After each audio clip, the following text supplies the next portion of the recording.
형수가 내 품에 얼굴을 묻은 채 숨을 고르고 있었습니다. 오늘도 멈추질 않았네요. 형수가 창밖을 봤습니다. 아침에 왔던 형수가 이제 저녁 노을을 보고 있었습니다. 죄송해요, 형수님. 오늘만 벌써 여러 번. 아니에요. 형수가 나를 올려다봤습니다.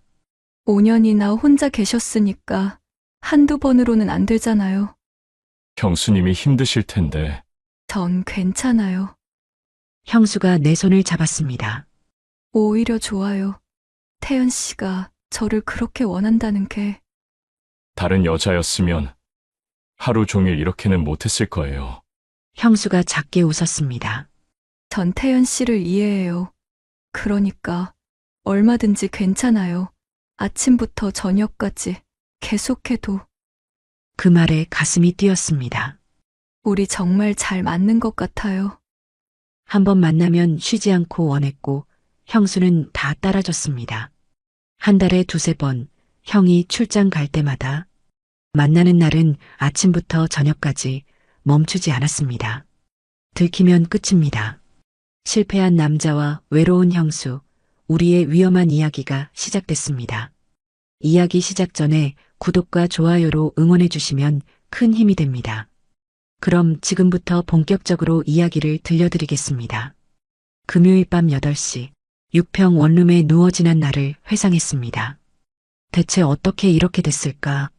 나는 침대에서 일어나 노트북을 켰습니다. 익숙한 사이트였고 익숙한 영상들이 줄지어 있었죠. 49세 김태연, 이게 나였습니다. 5년 전까지만 해도 직원 30명을 거느린 사장이었는데 지금은 원룸에서 혼자 이런 것이나 하는 남자가 되어버렸습니다. 영상 속 여자가 웃고 있었고 나는 그냥 눈을 감았습니다. 마지막으로 아내와 잠자리를 가진 게 5년 전이었으니까 그게 정말 마지막이었죠. 사업이 망한 건 갑작스러운 일이었습니다. 오랜 거래처가 부도가 났고 연쇄부도로 제 회사도 한순간에 무너져 내렸습니다. 빚이 3억. 아내는 그 소식을 듣자마자 이혼을 요구했습니다. 당신이랑 더 이상 못 살겠어요. 애라도 데리고 나갈게요. 당시 13세였던 아들을 데리고 나갔습니다. 재산 분할할 것도 없었죠. 빚뿐이었으니까요. 형 태준이 연대보증을 서줬습니다. 54세, 대기업 임원인 형은 성공한 사람이었고 나와는 달랐습니다. 태연아, 파산하지 마. 내가 보증 서줄 테니까 천천히 갚아. 형 덕분에 파산은 면했지만 빚은 그대로 남았습니다. 지금까지 5년간 갚았는데도 아직 1억 5천이 남아 있었습니다.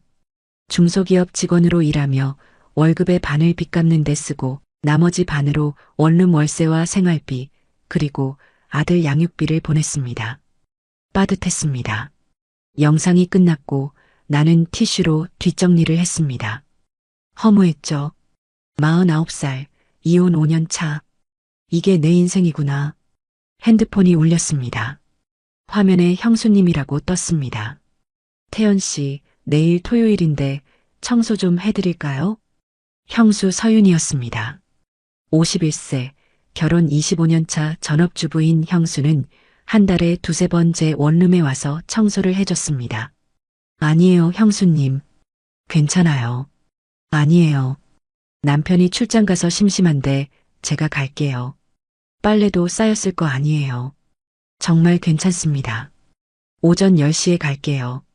청소도구 가져갈게요. 처음에는 거절했지만 형수가 워낙 고집이 세서 결국 받아들였습니다. 남편이 바빠서 저도 심심해요. 태연 씨 좀 챙겨주는 게 제 낙이에요. 형수의 배려였습니다. 고맙기도 하고 미안하기도 했죠. 형한테 3억을 빌렸는데 그 형의 아내가 나를 이렇게 챙겨주니까요. 전화를 끊고 나서 다시 천장을 봤습니다. 내일 형수가 온다. 가슴이 두근거렸습니다. 아니, 이러면 안 되는데. 토요일 오전 10시 초인종이 울렸고 나는 서둘러 문을 열었습니다. 형수 박서윤이 서 있었습니다. 왔어요. 청소도구와 음식 재료가 든 봉투를 들고 있었죠. 또 뭘 사오셨어요? 반찬 좀 만들어줄게요. 혼자 사니까 제대로 못 먹잖아요. 형수는 편한 차림이었습니다. 반팔 티셔츠에 무릎 위로 살짝 올라오는 치마, 그리고 슬리퍼. 집에서 입는 편한 옷이었죠.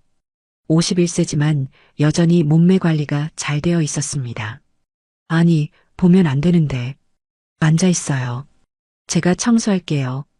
형수가 청소를 시작했습니다. 나는 책상에 앉아서 노트북을 보는 척했지만 자꾸 형수 쪽으로 시선이 갔습니다. 형수가 바닥을 닦으려고 몸을 숙일 때마다 치마가 살짝 올라가면서 허벅지 라인이 드러났습니다. 나는 고개를 돌렸습니다. 안 돼. 형수님인데. 하지만 눈이 자꾸 그쪽으로 갔습니다. 5년간 여자와 제대로 된 대화조차 없었으니까요. 어젯밤에는 영상 속 여자들만 봤는데 지금 눈앞에는 진짜 여자가 있었습니다. 태연 씨, 빨래 모아둔 거 어디 있어요? 아, 저기 바구니예요. 형수가 빨래를 모아서 화장실로 가져갔습니다. 잠시 후 물소리가 들렸고 형수가 다시 나왔습니다. 속옷도 빨래망에 넣어서 돌릴게요. 아, 네. 얼굴이 화끈거렸습니다. 형수가 내 속옷을 만지고 있다는 게 왠지 이상하게 느껴졌습니다. 청소 끝났어요. 이제 밥할게요. 형수가 부엌에서 요리를 시작했습니다. 6평 원룸이라 부엌도 작았고 형수가 요리하는 모습이 다 보였습니다. 냉장고에서 재료를 꺼내고 도마 위에서 채소를 썰고 가스레인지에 불을 켜는 모습. 치마가 짧아서 움직일 때마다 다리선이 드러났고 나는 자꾸 그쪽을 보게 됐습니다. 나는 눈을 감았습니다. 진정해. 형수님이야. 형님 아내야. 하지만 가슴이 두근거렸습니다. 5년 만에 여자의 존재를 이렇게 가까이에서 느끼는 거였으니까요. 다 됐어요. 먹어요. 형수가 김치찌개와 밥을 차려줬습니다. 작은 테이블에 마주 앉았습니다. 잘 먹겠습니다. 맛있어요? 네, 정말 맛있어요. 형수가 웃었습니다. 그 미소가 따뜻했고 오랜만에 보는 여자의 미소였습니다. 요즘 어때요? 일은? 그냥 그렇죠. 견딜만해요. 힘들죠? 뭐, 익숙해졌어요. 형수가 잠시 멈칫했습니다. 태연 씨, 너무 자책하지 마세요. 사업은 누구나 실패할 수 있어요. 형님한테 빚도 지고, 형님은 괜찮아요. 형제잖아요. 천천히 갚으면 돼요. 형수의 목소리가 부드러웠습니다. 이렇게 챙겨주셔서 정말 감사해요, 형수님. 아니에요. 형님은 바쁘세요? 형수의 표정이 살짝 어두워졌습니다. 네. 요즘 해외 사업 때문에 출장이 많아요. 주말에도 골프, 접대. 집에 거의 없어요. 그 말에 묘한 외로움이 묻어났습니다. 그래도 덕분에 집안 걱정은 없으니까 감사하긴 해요. 형수가 잠시 창밖을 봤습니다. 근데 집이 넓으면 뭐해요? 혼자 있으면. 그 말이 가슴에 와닿았습니다. 나도 혼자였고 형수도 혼자였습니다. 형수님도 외로우시겠어요. 뭐, 익숙해졌어요. 형수가 웃었지만 그 웃음이 쓸쓸해 보였습니다. 밥을 다 먹고 나서 형수가 설거지를 했습니다. 제가 할게요. 아니에요. 앉아 있어요. 형수가 부엌에서 설거지를 하는 동안 나는 그 뒷모습을 봤습니다. 좁은 원룸에서 설거지하는 형수의 모습이 왠지 정겹게 느껴졌습니다. 오랜만에 느끼는 감정이었습니다. 다 끝났어요. 그럼 저 갈게요. 네, 형수님. 오늘 정말 감사했어요. 다음에 또 올게요. 형수가 나갔습니다. 문이 닫히고 나서 원룸이 다시 조용해졌습니다. 하지만 형수의 향기가 아직 남아 있었습니다. 나는 침대에 누웠습니다. 가슴이 두근거렸습니다. 형수님을 여자로 본 건가? 아니야, 그러면 안 돼. 하지만 그날 밤 나는 형수 생각을 하며 잠들었습니다. 2주 후 형수가 다시 왔습니다. 태연 씨, 오늘도 청소하러 왔어요. 아, 형수님. 들어오세요. 이번에도 형수는 편한 차림이었습니다. 반팔 티셔츠와 치마, 슬리퍼. 오늘은 형님 어디 가셨어요? 중국 출장이요. 일주일 간다고 하더라고요. 일주일이나요? 네. 요즘 해외 사업이 바빠서요. 형수가 청소 도구를 꺼냈습니다. 제가 도와드릴게요. 아니에요, 앉아 있어요. 금방 끝나요. 형수가 청소를 시작했고 나는 책상에 앉아 있었습니다. 하지만 이번에는 시선을 피하지 않았습니다. 형수가 청소하는 모습을 보면서 묘한 감정이 들었습니다. 형수가 바닥을 닦다가 휴지통 옆에서 뭔가를 발견했습니다. 티슈였습니다. 어젯밤에 쓴 티슈. 얼굴이 화끈거렸습니다. 형수가 그걸 쓰레기 봉투에 넣으면서 잠깐 멈칫했지만 아무 말도 하지 않았습니다. 들켰나? 하지만 형수는 아무렇지 않게 청소를 계속했습니다. 청소 끝났어요. 배고프시죠? 밥 차려드릴게요. 형수님, 매번 이렇게 해주시면 제가 너무 미안해요. 아니에요. 저도 좋아서 하는 거예요. 형수가 부엌에서 요리를 시작했습니다. 이번에는 김치볶음밥이었습니다. 후라이팬에서 지글지글 소리가 나고 김치 향이 원룸 안을 가득 채웠습니다. 다 됐어요. 먹어요. 테이블에 마주 앉아 밥을 먹었습니다. 맛있어요, 형수님. 다행이다. 밥을 먹다가 형수가 갑자기 물었습니다. 태연 씨, 혹시 여자 맞나요? 네. 아니, 궁금해서요. 혼자 사시니까. 아니요, 안 만나요. 왜요? 49살이면 아직 늦지 않았잖아요.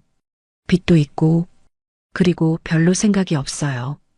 형수가 고개를 끄덕였습니다. 그래도 외로우시잖아요. 뭐, 익숙해졌어요. 형수가 나를 쳐다봤습니다. 그 눈빛이 복잡했습니다. 사람은 혼자 살 수 없어요. 형수님도 외로우시죠? 형수가 잠시 멈칫했습니다. 저요? 뭐, 25년 살았으니까 익숙해졌죠. 하지만 그 목소리에 쓸쓸함이 묻어났습니다. 형님이 바쁘시니까요. 네. 그렇긴 하죠. 주말에도 거의 없어요. 집에 오면 피곤하다고 바로 자고. 형수가 밥을 먹다가 말했습니다. 우리 남편이랑 마지막으로 제대로 대화한 게 언제였는지 기억도 안 나요. 그 말이 가슴에 와닿았습니다. 힘드시겠어요. 뭐, 그냥 이렇게 사는 거죠. 형수가 웃었지만 그 웃음이 슬퍼 보였습니다. 밥을 다 먹고 나서 형수가 설거지를 했습니다. 형수님, 오늘 정말 감사했어요. 아니에요. 저도 좋았어요. 형수가 현관에서 신발을 신다가 말했습니다. 태연 씨, 다음 주에 또 올게요. 네, 형수님. 형수가 다가왔습니다. 그리고 나를 안았습니다. 힘내세요. 다 지나갈 거예요. 5년 만에 느껴보는 여자의 포옹이었습니다. 형수의 향기가 코끝에 닿았고 온기가 전해졌습니다. 그리고 형수가 잠시 망설이다가 말했습니다. 너무 혼자 있지 마세요. 사람은 사람이 필요해요. 그 말을 남기고 형수가 나갔습니다. 문이 닫히고 나서 나는 그 말의 의미를 생각했습니다. 사람은 사람이 필요해요. 형수도 외로운 거구나. 나만 외로운 게 아니었습니다. 일주일 후 형수가 또 왔습니다. 이번에는 낮술을 가져왔습니다. 태연 씨, 오늘 와인 좀 가져왔어요. 와인이요? 네. 낮에 한잔하면 기분 좋잖아요. 청소를 끝내고 형수가 와인을 따랐습니다. 형님은 오늘도 출장이세요? 네. 일본이요. 모레 들어온대요. 형수가 와인을 한 모금 마셨습니다. 형수님, 혼자 계시면 정말 심심하시겠어요. 그럼요. 집이 넓은데 혼자 있으면 무섭기까지 해요. 무섭다니요? 조용해서요. 너무 조용하면 무서워요. 형수가 와인잔을 만지작거렸습니다. 그래서 태연 씨 챙기는 게 좋아요. 누군가를 챙기면 제가 필요한 사람이 된 것 같아서 그 말이 가슴을 찔렀습니다. 저도 형수님이 필요해요. 형수가 나를 쳐다봤습니다. 정말요? 네. 5년 동안 혼자 살면서 형수님처럼 저를 챙겨준 사람이 없었어요. 형수의 눈이 촉촉해졌습니다. 태연 씨도 참 힘들었겠어요. 괜찮아요. 이제 익숙해졌어요. 사업 실패하고 이혼하고 혼자 빚 갚으면서 사는 거 정말 힘들었을 텐데 형수의 손이 내 손 위에 올라왔습니다. 따뜻했습니다. 5년 만에 느껴보는 여자의 온기였습니다. 형수님, 태연 씨, 너무 자책하지 마세요. 다 지나간 일이에요. 형수의 손을 잡았습니다.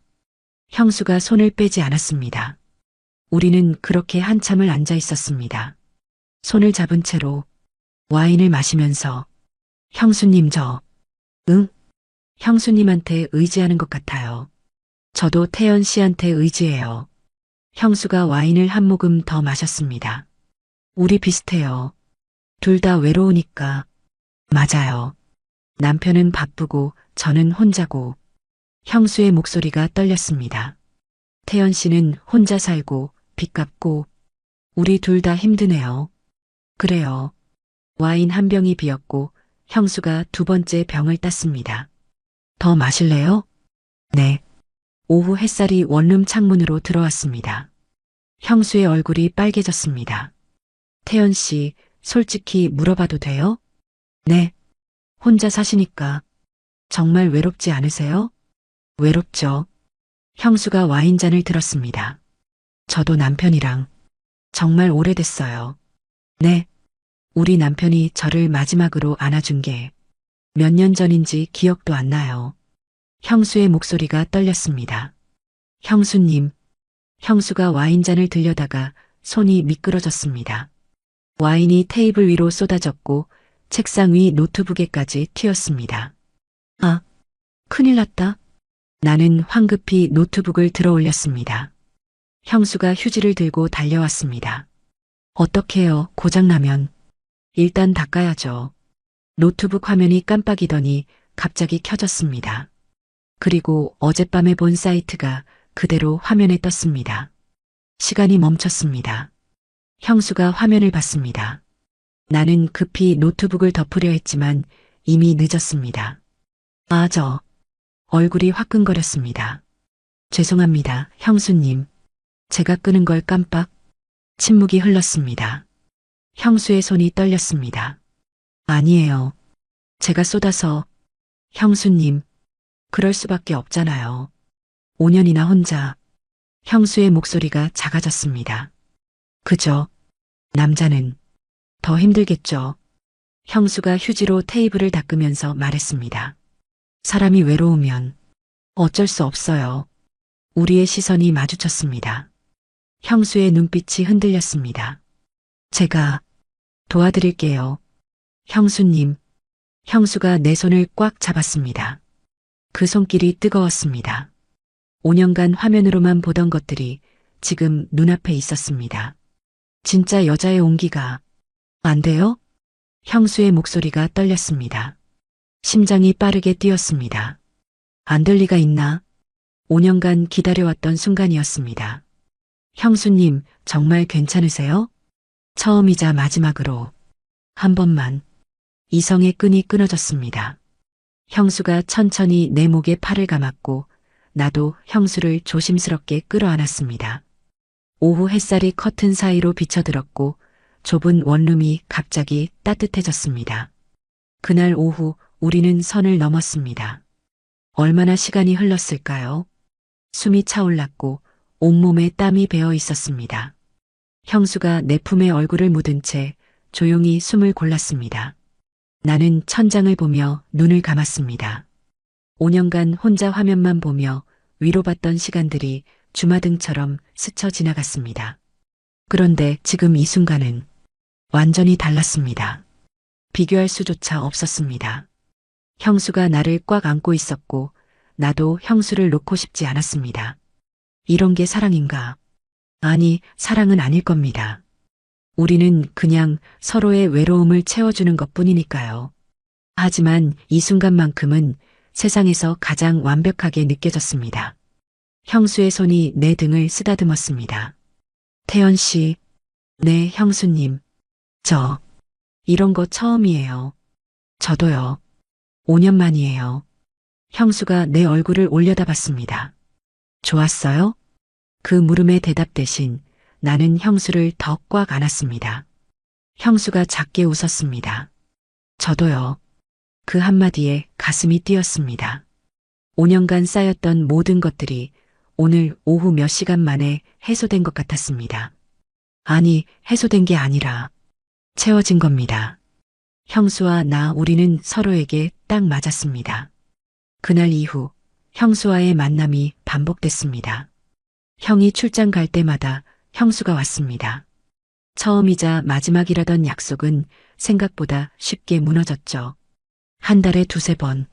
태연 씨, 오늘 남편 출장이에요. 알았어요, 형수님. 우리는 서로를 필요로 했습니다. 형수는 25년간 무시당한 외로움을, 나는 5년간 쌓인 그리움을 서로에게서 채웠습니다. 하지만 만날 때마다 죄책감은 커졌습니다. 형한테 3억을 빌렸는데 그 형의 아내와 이러고 있다니. 형수님, 우리 이러면 안 되는데. 알아요. 근데 멈출 수가 없어요. 저도요.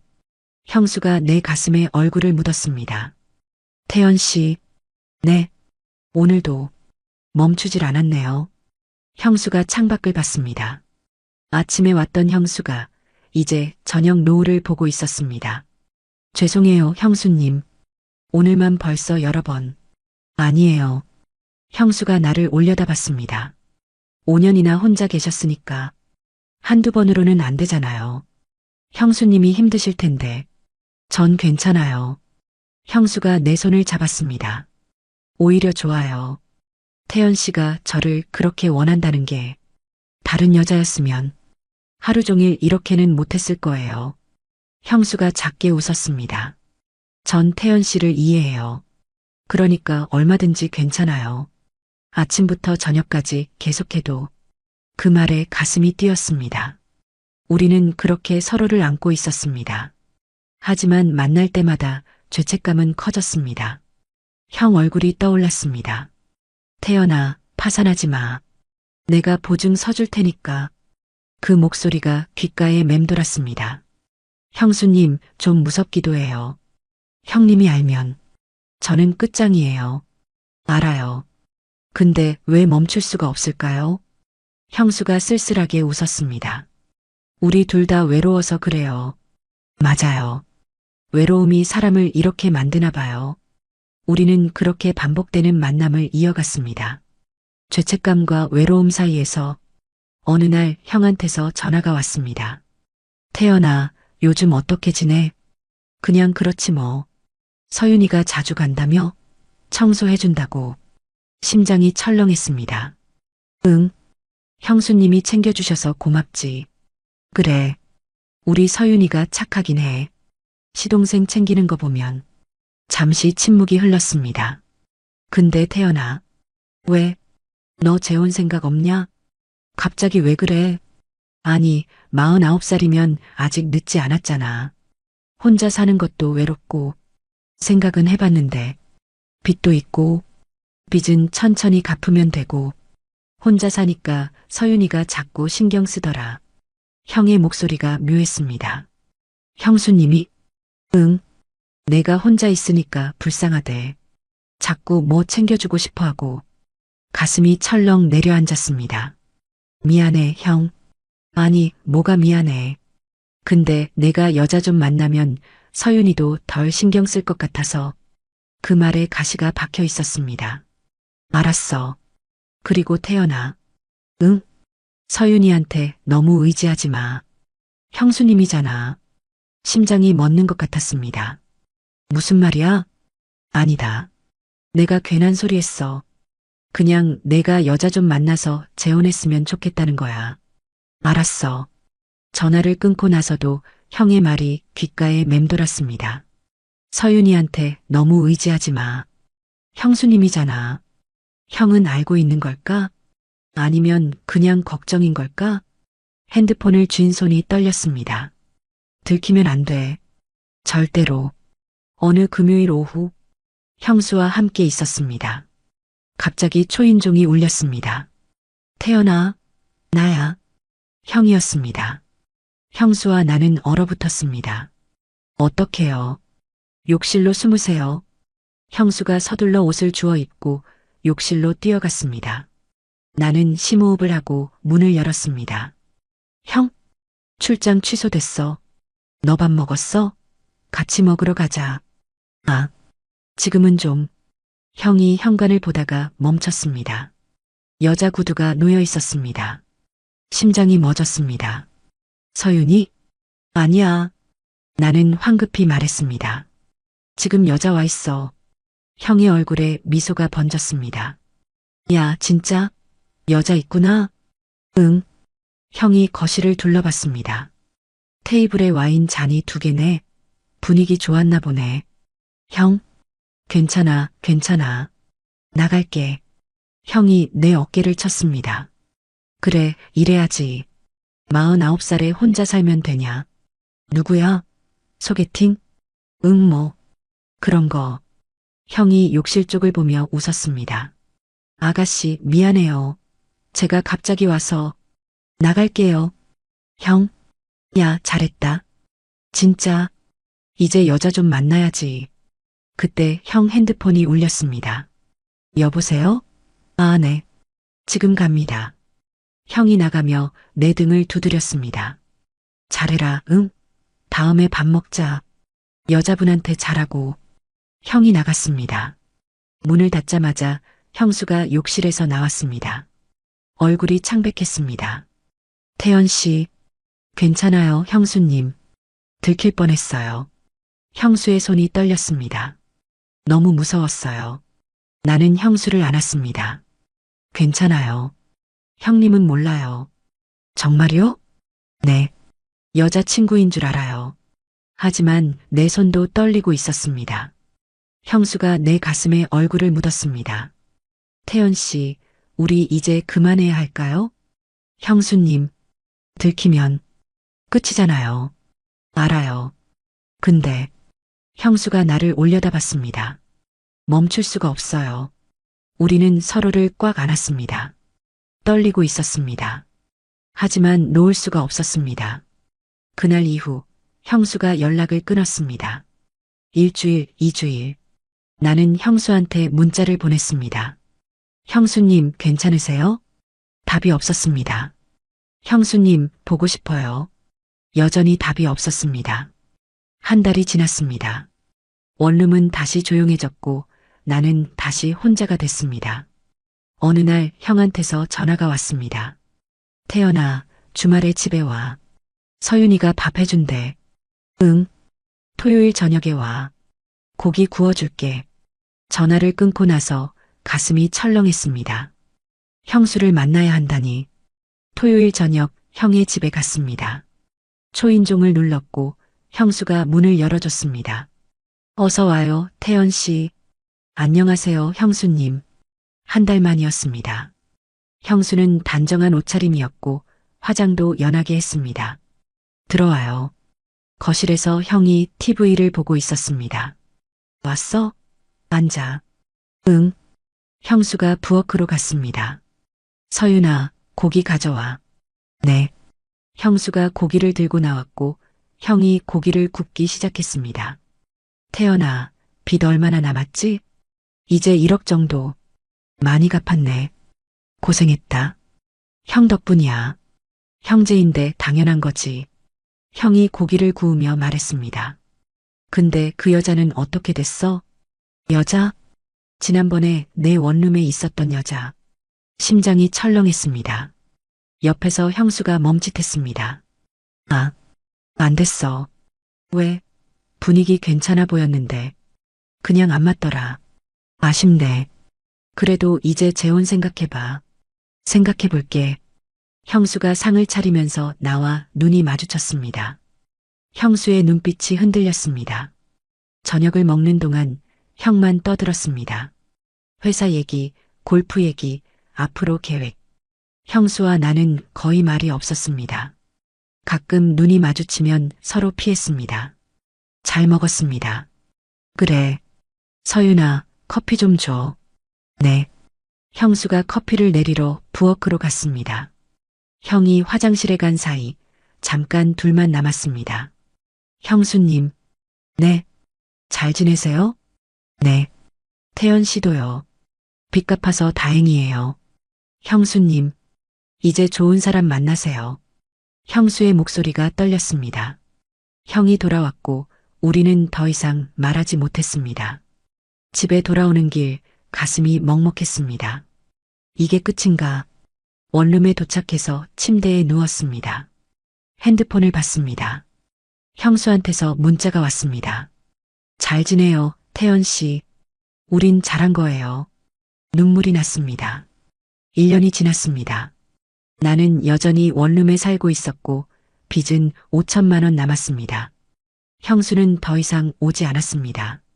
형은 여전히 바빴고 가끔 형을 만나면 형수 얘기를 했습니다. 서윤이가 요즘 취미 생활 시작했어. 그림 배운대. 다행이네, 형. 너는 어때? 여자 만나? 아니, 아직. 빨리 만나. 50살 되기 전에. 응. 형수는 여전히 형의 집에 있었고 외롭고 바쁜 남편과 함께 살고 있었습니다. 나는 여전히 원룸에 있었고 혼자였습니다. 아무것도 변하지 않았습니다. 침대에 누워 핸드폰을 봤습니다. 형수한테서 1년 전에 온 문자가 아직 남아 있었습니다. 잘 지내요, 태연 씨. 우린 잘한 거예요. 그 문자를 보면서 눈을 감았습니다. 3년이 지났습니다. 나는 53세가 됐고 빚을 완전히 갚았습니다. 원룸에서 조금 넓은 투룸으로 이사했습니다. 회사에서도 승진했고 월급도 조금 올랐습니다. 어느 날 형한테서 전화가 왔습니다. 태연아, 일요일에 집에 와. 서윤이가 밥 해준대. 그래, 형. 형의 집에 갔습니다. 형수가 문을 열어줬습니다. 어서 와요, 태연 씨. 안녕하세요, 형수님. 형수는 예전과 똑같았습니다. 아니, 조금 더 나이 들어 보였습니다. 들어와요. 거실에 앉았습니다. 형이 말했습니다. 태연아, 이사했다며? 투룸으로. 응. 빚 갚고 나니까 여유가 좀 생겼어. 다행이다. 형수가 상을 차렸습니다. 많이 드세요. 감사합니다. 밥을 먹다가 형이 물었습니다. 너 아직도 혼자 사냐? 응. 빨리 재혼해. 53살이면 정말 늦어. 생각은 하는데. 생각만 하지 말고 진짜 만나봐. 알았어. 형수가 조용히 밥을 먹었습니다. 밥을 다 먹고 나서 형이 전화를 받으러 나갔습니다. 형수가 설거지를 하면서 말했습니다. 태연 씨, 정말 재혼 생각해 보세요. 형수님, 혼자 살기엔 인생이 너무 길어요. 형수님은요? 형수가 잠시 멈칫했습니다. 저요? 저는 이대로 살 거예요. 형님이랑은요? 뭐, 익숙해졌어요. 25년 넘게 살았으니까. 형수가 쓸쓸하게 웃었습니다. 그래도 그림 그리는 게 있어서 외롭지는 않아요. 다행이에요. 태연 씨는 달라요. 아직 늦지 않았어요. 형수가 설거지를 마치고 나를 봤습니다. 좋은 사람 만나서 행복하게 사세요. 형수님도 행복하세요. 전 괜찮아요. 우리는 각자의 자리로 돌아갔습니다. 형수는 형의 집에서, 나는 투룸에서 각자 외로움을 견디며 각자의 삶을 살아갑니다. 그게 우리가 선택한 길이었습니다. 이제는 가족 모임에서 어색하게 마주치는 것만 남았습니다. 안녕하세요, 형수님. 어서 와요, 태연 씨. 그게 전부였습니다. 집에 돌아와 침대에 누워 천장을 봤습니다. 빚은 없어졌지만 외로움은 그대로였습니다. 노트북을 켰습니다. 익숙한 사이트, 익숙한 영상들. 53세 김태연. 여전히 혼자. 오늘의 사연은 여기서 마무리하겠습니다. 끝까지 함께 해주신 분들께 감사드리며 구독과 좋아요, 댓글로 잘 들었어요 라고 남겨주시면 정말 큰 응원이 됩니다.